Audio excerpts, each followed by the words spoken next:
Hello friend, power of মাইন্ডের তরফ থেকে সবাইকে নমস্কার। আজ আমি আপনাকে শোনাব সেলফ ডিসিপ্লিন বইয়ের নিয়ে।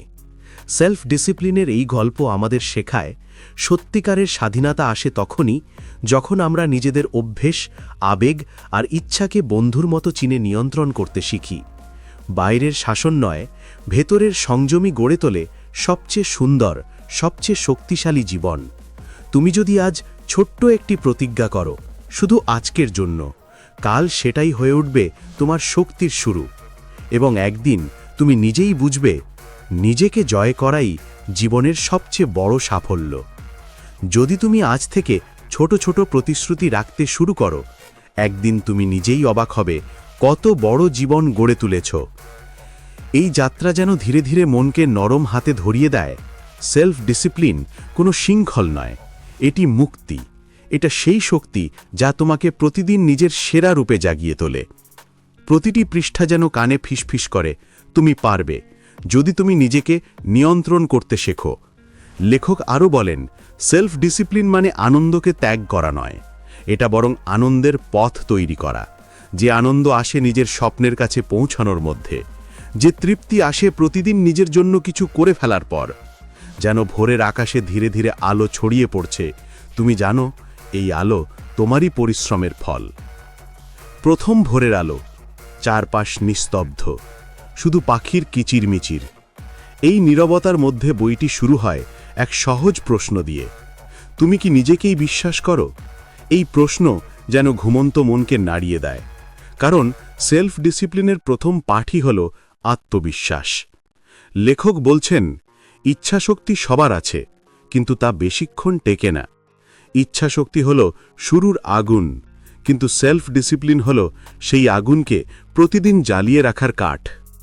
এই বই যেন সেই কাঠের খোঁজ করে। গল্পের মতো করে ধাপে ধাপে আমরা প্রবেশ করি এক অদৃশ্য পথে। প্রথম অধ্যায়ে আসে ছোট ছোট রুটিনের কথা, যেমন সকালে ঘুম থেকে ওঠার পর ফোন না ধরা, একটা গ্লাস পানি খাওয়া, 5 মিনিট গভীর শ্বাস নেওয়া।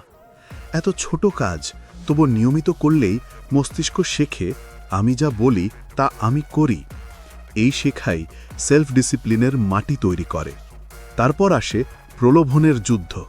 বইটা শোনায়, প্রলোভনকে হারানো মানে তাকে অস্বীকার নয়, তাকে চিনে নেওয়া।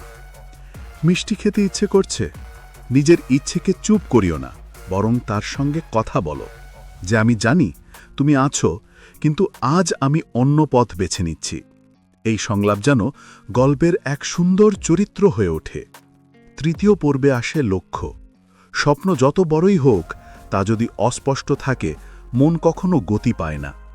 লেখক বলেন, বড় লক্ষ্যকে ছোট ছোট ধাপে ভাঙো। প্রতিদিনের ছোট জয়ই তৈরি করবে বড় সাফল্য।